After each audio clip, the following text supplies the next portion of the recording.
Did you just get a Whippet puppy or are you planning on it? Excellent. But did you know these speed chickens can turn from zoomies to shivers in a heartbeat? Without proper socialization, that is. Buckle up, because today we will talk about how to raise a confident Whippet who loves new adventures. If you've been following this series or the channel, you already know my bomb-proof, super confident Whippet and a very accomplished show dog, Eris. I'll share what I did with her to raise that confidence, the practical steps, the little daily habits, and the mindset. If you're new here, I'm Addie and I've had Whippets for 17 years. I've been owned by 10 of them, currently 6, and I make breed-specific videos to help existing and future Whippet owners. If that sounds like your kind of content, hit subscribe and join our growing Whippet family. Now, I know that some people think that dog shows are stressful and even cruel. After all, they're crowded and full of dogs and strangers, and for dogs that are not raised to thrive in that environment, it can be overwhelming. However, if someone asks me, how do I socialize my puppy? I always reply, socialize them like a show dog. Responsibly bred puppies have a great foundation. Their breeders go above and beyond to expose them to a variety of sounds, sights, and textures since day one. Sometimes even people of all ages and dogs if they're raised within a pack. But that's just the beginning. Even if your puppy comes from a responsible, ethical breeder, it's up to you to keep building on that foundation once they're home. If your puppy hasn't had all of their shots yet and can't safely go on walks, you can still show them the world. Park near a busy area, a supermarket, a playground, or a park, and let them watch people and animals go by. You can even carry them in a bag or a stroller. Just remember, no contact, no touching, just observing. When we picked up Eris from her breeder's house, her very first new experience, apart from being kidnapped by strangers, that's literally how she felt, was a car ride. And not just any car ride, but an 8-hour drive that of course took longer due to bathroom and sleep breaks and sitting in traffic jams at borders. This journey included highways, country roads, passing through cities, as well as driving alongside vehicles, large and small, that all made their own weird sounds. She had a comfortable bed, blanket, toys, and access to food and water on a regular basis. And during bathroom breaks, we also had short walks. She learned a few lessons from this experience. The car is a place of safety and comfort where she can rest and sleep until we reach our destination. And no matter the terrain, the sight, or the noise, the car still remained a place of comfort. Every following adventure included a car trip, short and long ones, through so many different routes. Nice roads, bumpy roads, lots of traffic lights and traffic jams. I recommend you take your puppy on many car trips that vary in duration and terrain. They all feel different and offer diverse sounds, sights, and smells. Give your puppy their own place in the car, whether that's a crate or their own bed. Just don't forget about safety. And remember, the way you drive also shapes their comfort level and impression. Imagine you have a huge open bucket of water in your car and you're doing everything possible to drive as smoothly and as carefully so that it doesn't spill. Since Eris was a young puppy, we've taken her to so many places. Pet stores, restaurants, cafes, the mall, different parks, show jumping, dog shows, to mention a few, and more hotels than I can count. Basically, any dog-friendly place, you name it, we've been there. Whenever I had the opportunity to take her somewhere new, I never missed it. But no dog parks. I repeat, no dog parks. Every time the goal was to make it a positive and fun experience. She couldn't care less where we went, as she quickly learned that every trip is a portal to a fun adventure. We included new locations every other day and not every day. Flooding your puppy with constant new exposures can have the opposite effect. Around her 3rd week home, we took her to a show jumping competition. It was like a rehearsal before her very first dog show. Loud music and microphone, a lot of dogs and strangers, and horses, which she had never seen before. She learned chaos doesn't equal stress or discomfort. discomfort. Quite the opposite. Chaos and the unknown are in fact very entertaining. She also understood that she can sleep undisturbed in a busy location and even enjoy a chew toy while observing the surrounding world. Shout out to everyone there who found Eris quite the curiosity, a puppy and an alien of a dog all in one. Very few people there knew what a sighthound is, yet everyone admired her from afar and politely asked to pet her. I have to say, equestrians are generally much more mindful and respectful around animals than the average dog person. This made her first human crowd experience wonderfully positive. We continued to purposefully include new locations on a regular basis up until she was around a year and a half. Ever since, every accidental new adventure is a piece of cake. Here is what I didn't do. I didn't just throw her in the unknown hoping for the best. I calculated and predicted in advance, and I had a goal in mind. I let her explore at her own pace and ensured she was never in a position where she is scared or uncomfortable. I also made sure she was never hungry, thirsty, cold, or too warm. Even though she wasn't crazy about food, I always brought treats with me to reward her for being brave and confident. And I brought toys as well to show her, see, you can have fun at home where it's quiet and familiar, and you can do the same at any other place because your confidence is not limited to one specific location. This must be a gradual process. You can't throw your puppy in the middle of a crowded shopping street right after you got them and expect they will be stress-free and happy-go-lucky. While some puppies might not care, this could backlash for others. Set your puppies up for success, not for failure, especially whippets, who are emotional and sensitive enough even without our help.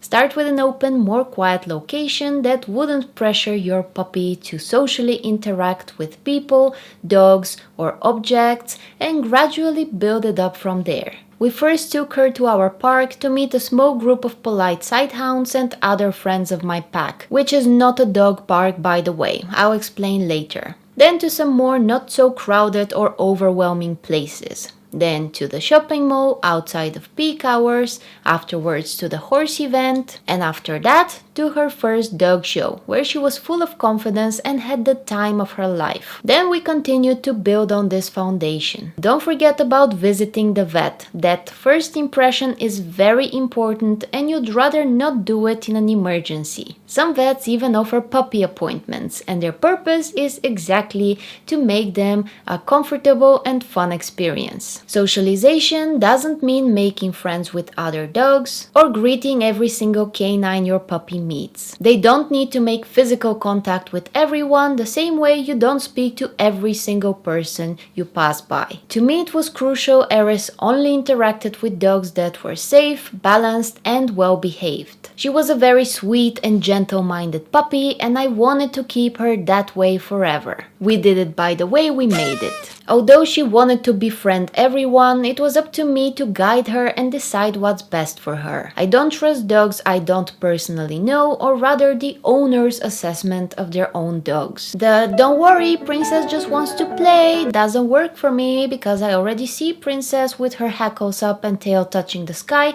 waiting for someone to look at her wrong. For years now we go to a medium-sized park. It has many large fields where dogs are often off-leash and have divided into friend groups. And there is our sighthound field, which we occupy at particular times of the day with a very specific and selected group of dogs. On many occasions our group is on its own without a single other dog in sight. In case an off-leash stranger shows up, we see them from afar and have plenty of time to take action. It's a very predictable environment, not a dog park where all dogs are thrown into a fenced space while their owners drink coffee and hope for the best, or hope for nothing really. During the first few weeks, Eris was not allowed to be off-leash there due to having no control of her legs or speed. Plus, she could easily get in the way of someone else who also has control over nothing, like Ivy. She played with toys and with me, observed the other dogs doing their own thing, and occasionally played with well-behaved, patient dogs that had the same energy and mindset as hers. We also had walks with other dogs, and she was properly introduced to canines of all sizes. You don't want them to feel anxious around dogs that are 4 or 5 times a whippet size. You also want to teach them proper manners around small breeds,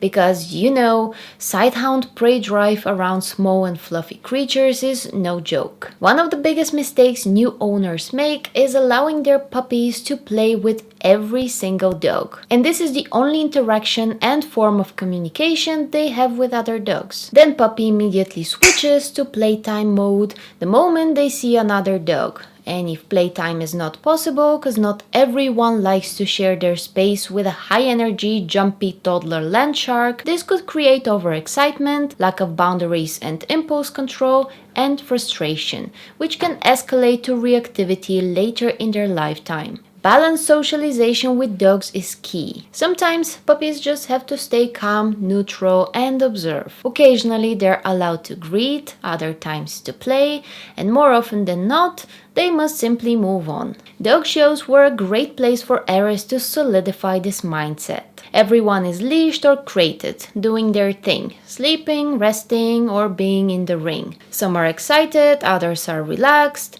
and some are unfortunately stressed or have a negative reaction to us passing by. It doesn't matter because she was raised to be mindful and neutral around dogs, no matter what they do or how they feel, and only engage if it's appropriate. Last month we went to Hungary for a show and we stayed in a neighborhood where every single house had a dog barking at her while we had our walks, and she was so unimpressed. We all know they were just jealous of her super cool pink sweater. But guess who doesn't have to be jealous? Your hounds, because you can get the same one for them. Link in the description. My pack at home played a huge role in Aries being considerate and respectful. Some of them loved her from the start, others weren't comfortable around her at the beginning and ignored her. And with most of the girls, she knew very well she would get her butt kicked if she ever disrespected their boundaries. Needless to say, I didn't leave anything to chance and stepped in before any of my other whippets felt the need to correct her, and before she reached the point of being corrected. In a matter of days, Aries learned everybody's needs, wants, and moods, if you will. And she replicated the same approach with dogs outside. Do they want to play, meet and greet, or to be left alone? Obviously, most of you don't have a pack at home. Understandable. But you can replicate a similar learning experience by rotating the activities. Today, you will let your puppy sit and observe dogs. In 2 days, you will allow interaction or even playtime with an appropriate buddy. Then you will have a walk with some dogs. No contact, just a walk. And so on. This part is not about letting everyone pet your puppy. It's about variety, positive experiences, and just as importantly, neutrality. Aries was never interested in strangers. Whenever someone asks me if they can pet her, I either say no or if she allows it. And I leave it up to her to decide. Most of the time, she is not interested. Every once in a while, she likes to engage. She is particularly comfortable around most children, and sometimes she will surprise me wagging her tail at unfamiliar men. By visiting so many places as a puppy and having only positive experiences, she grew up to be comfortable around crowds, people wearing hats, in wheelchairs, with walking sticks, carrying weird objects, riding bikes and skateboards. Children crying and screaming, grown-ups making weird noises. She has seen it all and doesn't care. Let's now talk about a few key tips. Always advocate for your puppy. They come first. Never put them in a situation that makes them uncomfortable and hope they'll just get over it. At the show jumping event I mentioned earlier, there was this sweet 4 or 5-year-old that really wanted to pet Aries, just that Aries wasn't feeling it. I started chatting with her about horses to gently shift her attention, giving Aries a moment to relax. When she seemed comfortable again, I asked if the girl wanted to give her a treat. She did, Aries accepted it, and we all went on our happy way. The child got a sweet moment, Aries was rewarded for staying calm, and we moved on. Last November, we went to a local dog show. The venue sucked. Too many dogs and people in a tiny space. Aries loves shows, so being uncomfortable at one was so out of character for her. Not to the point where we had to get up and go, but she was clearly not acting like her usual self, and this negative mood of hers progressed the longer we stayed there. We ended the day on a positive note. She played with an Italian greyhound and had a lot of fun, and then we left. And guess what? The following day we stayed home. For the first time in my life, I willingly skipped a show I have entered and paid for in advance, and I felt great about my decision. These are just two small examples that come to mind, but I assure you there are many more. Do what's best for your whippet, and for their sake, never hesitate to say no to dogs, people, and activities. If you have a less confident puppy, do everything at their own pace. Set up tiny goals and celebrate every time they show interest in anything they are unsure about.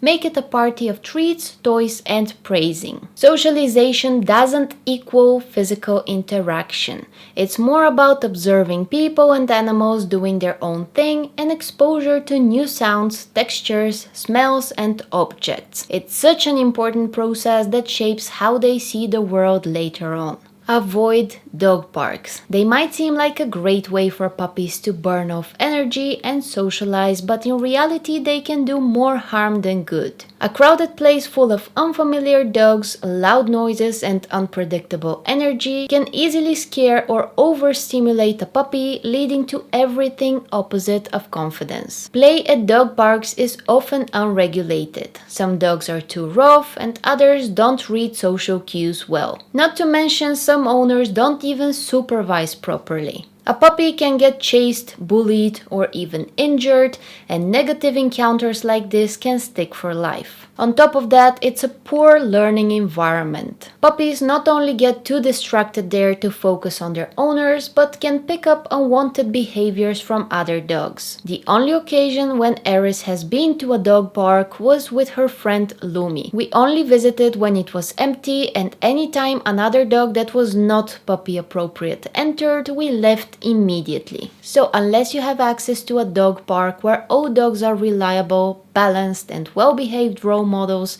it's a no-no if you ask me. Don't skip maintenance. Even well-socialized puppies need continued exposure as they grow to solidify the whole process. This is very important. Please do not underestimate it. There is no such thing as a fully socialized puppy. You have to follow through as they continue to grow. And remember, socialization goes hand in hand with desensitization and fear management.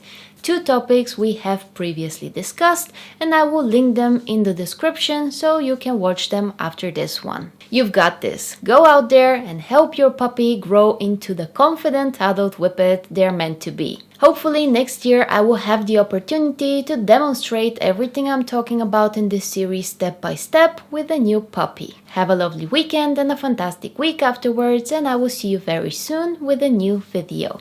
Bye bye!